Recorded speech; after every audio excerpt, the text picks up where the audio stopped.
नमस्कार विद्यार्थिनींनो, आज आपण बुककीपिंग अँड अकाउंटन्सीमधील सबसिडरी बुक्स यामध्ये चॅप्टर नंबर 5 सबसिडरी बुक्स यामधील सिंपल कॅशबुकचा पुढचा प्रॉब्लेम आपण पाहणार आहोत. तो प्रॉब्लेम असा आहे: enter the following transaction in a simple cashbook of Komal traders या फर्ममधील त्या ठिकाणी झालेले व्यवहारांची नोंद सिंपल कॅशबुकमध्ये आपल्याला करावयाची आहे असं सांगितलेलं आहे. त्यामध्ये 2018 ऑगस्ट या महिन्यातील पुढील प्रमाणे त्या ठिकाणी ट्रान्झॅक्शन झालेले आहेत. त्या ठिकाणी फर्स्ट ऑगस्टला त्या ठिकाणी कॅश इन हँड म्हणजे हातातील रोख शिल्लक आहेत त्या फर्मचे 37,400 आणि त्याचबरोबर या 37,400चा त्या ठिकाणी एकंदरीत सिंपल कॅशबुकमध्ये त्या ठिकाणी रेकॉर्ड करणार आहोत. त्या सिंपल कॅशबुकच्या डेबिट साईडला म्हणजेच रिसीट साईडला त्या ठिकाणी 1 August to balance brought down 37,400 याप्रमाणे त्या ठिकाणी एकंदरीत आपल्या हातातील रोख शिल्लक रिसीट आहे. ते हातातील रोख शिल्लक हे रिसीट म्हणून त्या ठिकाणी आपण घेत असतो. आणि त्याचबरोबर 4 ऑगस्ट 4 या तारखेला त्या ठिकाणी कॅश रिसिव्ड फ्रॉम साक्षी या कस्टमरकडून त्या ठिकाणी एकंदरीत 25,000 रुपये त्या ठिकाणी कॅश आलेले आहेत.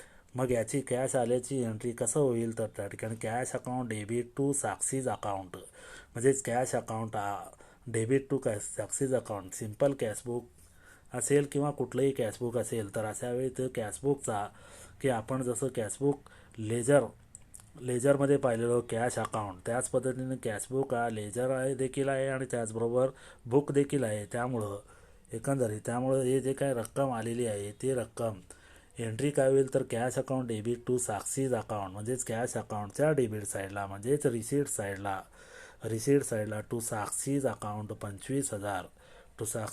25,000 नॅरेशन येईल बिईंग कॅश रिसिव्ड याप्रमाणे नॅरेशन लिहायचं. आणि त्याचबरोबर पुढचा ट्रान्झॅक्शन त्या ठिकाणी दिलेला आहे कॅश परचेजेस त्या ठिकाणी 25,000 रुपयाचा माल रोखीनं खरेदी केलेला आहे ॲट 12% ट्रेड डिस्काउंट प्रमाणे त्या ठिकाणी 25,000वर 12% म्हणजेच आपल्याला त्या ठिकाणी 25,000वर 12% त्या ठिकाणी काढावं लागेल. 12% 25,000 गुणिले 12 भागिले 100 म्हणजेच त्या ठिकाणी एकंदरीत 3,000 त्या ठिकाणी ट्रेड डिस्काउंट येतो. हा ट्रेड डिस्काउंट जनरली हा त्या बिलामध्ये त्या ठिकाणी वजा केला जातो म्हणून बुक्स ऑफ अकाउंटमध्ये रेकॉर्ड करता येत नाही. म्हणजे याची एंट्री काय होईल तर purchases account debit to cash account म्हणजेच कॅशबुकच्या त्या ठिकाणी पेमेंट साईडला August 5 purchases by purchases account amount कॉलममध्ये 22,000 म्हणजेच ट्रेड डिस्काउंट त्या ठिकाणी वजा जाऊन जे काय रक्कम येईल तो रक्कम लिहायचा. ट्रेड डिस्काउंट जो असेल तो डिस्काउंट बुक्स ऑफ अकाउंटमध्ये रेकॉर्ड केला जात नाही.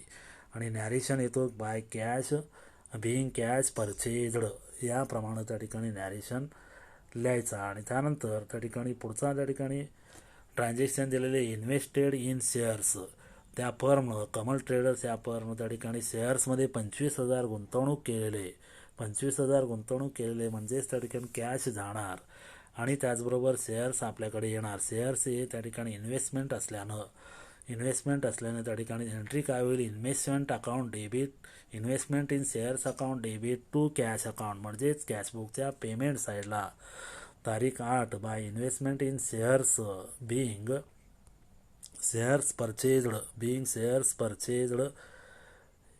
शेअर्स परचेज्ड याप्रमाणे त्या ठिकाणी नॅरेशन लिहायचं आणि अमाऊंट कॉलममध्ये 25,000 त्या ठिकाणी रक्कम लिहायचा.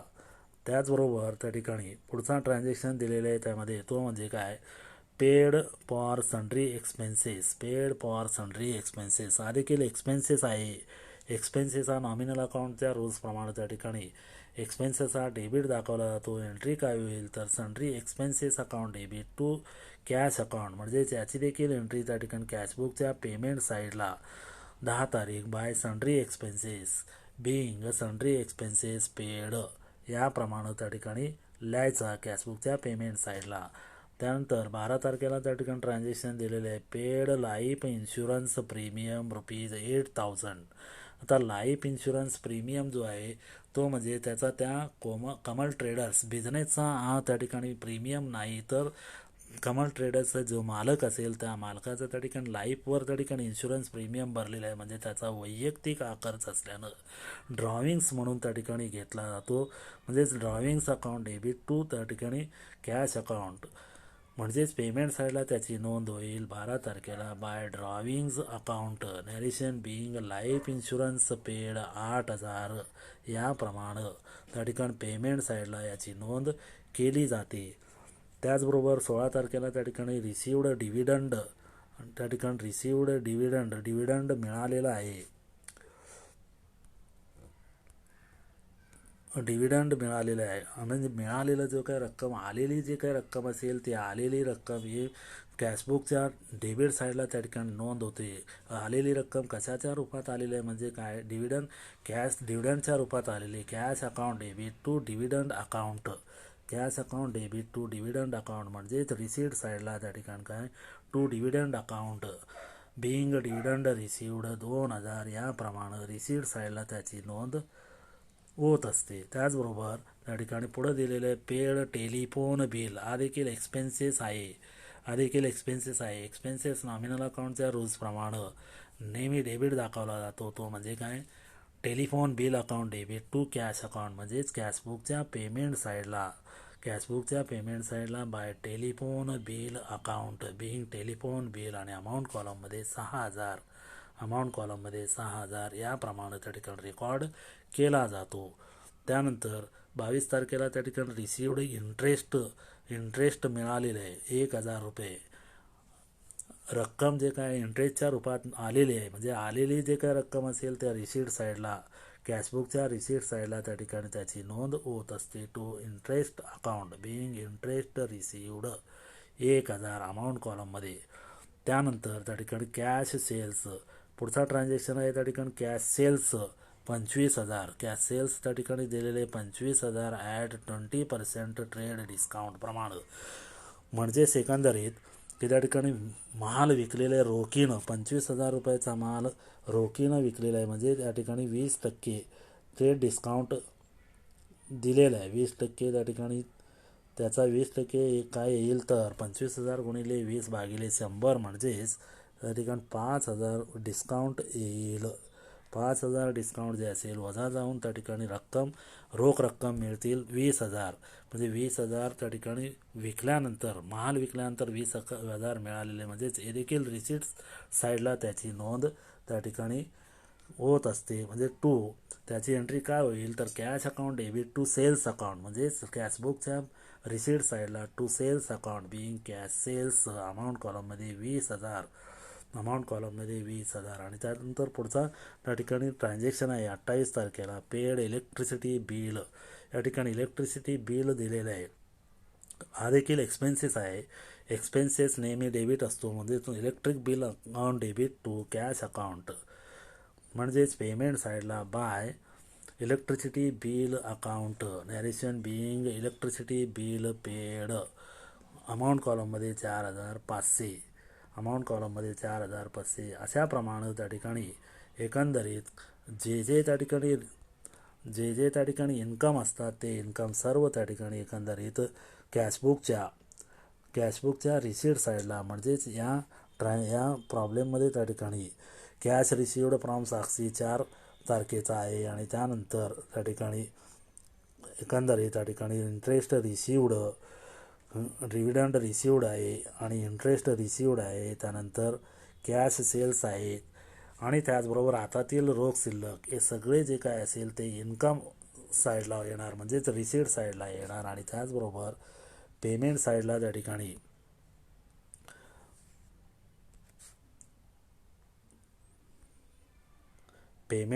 जे असतील ते म्हणजे काय, आपल्या हातातून किंवा बिझनेसमधून त्या ठिकाणी रक्कम बाहेर ज्यावेळेस दिला जातो किंवा बाहेर त्या ठिकाणी खर्च केला जातो एखाद्या एक्सपेन्सेसवर. आता उदाहरणार्थ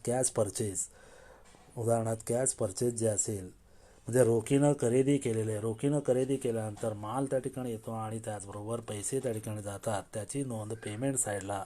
त्याचबरोबर त्या ठिकाणी इन्व्हेस्ट केलेले शेअर्स खरेदी केलेले आहेत ते देखील त्या ठिकाणी शेअर्स खरेदी केल्या शेअर्स येतात आणि त्याचबरोबर कॅश जातो पेमेंट साईडला. आणि त्याचबरोबर सन्ड्री एक्सपेन्सेस खर्च देखील केलेले आणि त्यानंतर ड्रॉविंग जे आहे ते वैयक्तिक खर्चासाठी त्या ठिकाणी उचल केलेले, म्हणजे बिझनेसचे त्या ठिकाणी पैसे कमी होतात.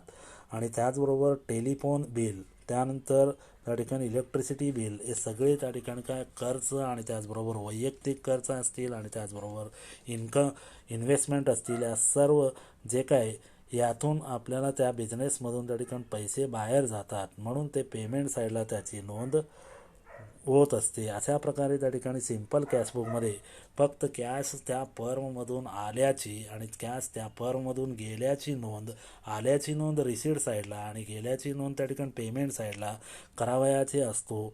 यालाच त्या ठिकाणी सिम्पल कॅशबुक असं म्हटलं जातं. आणि हे सिम्पल कॅशबुक जे असेल त्या कॅशबुकचा त्या ठिकाणी अगोदर डेबिट साईडची बेरीज त्या ठिकाणी केली जाते.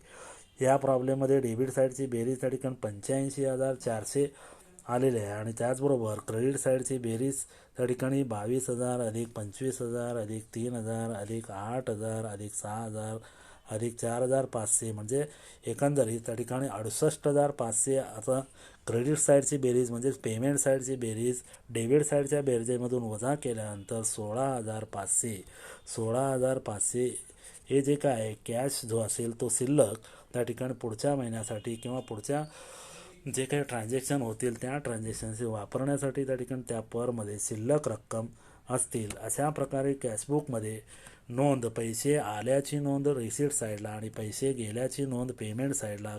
फक्त सिम्पल कॅशबुकमध्ये कॅशच्या संदर्भात पैसे आल्याची आणि पैसे त्या परमधून गेल्याची नोंद आल्याची नोंद डेबिट साईड म्हणजेच त्या ठिकाणी रिसीट साईडला आणि पैसे गेल्याची नोंद पेमेंट साईडला म्हणजेच क्रेडिट साईडला केला जातो. याप्रमाणे त्या ठिकाणी सिम्पल कॅशबुकमध्ये नोंद त्या परमध्ये झालेल्या ट्रान्झॅक्शनची नोंद होत असतात, त्याची नोंद याप्रमाणे केलं जातं.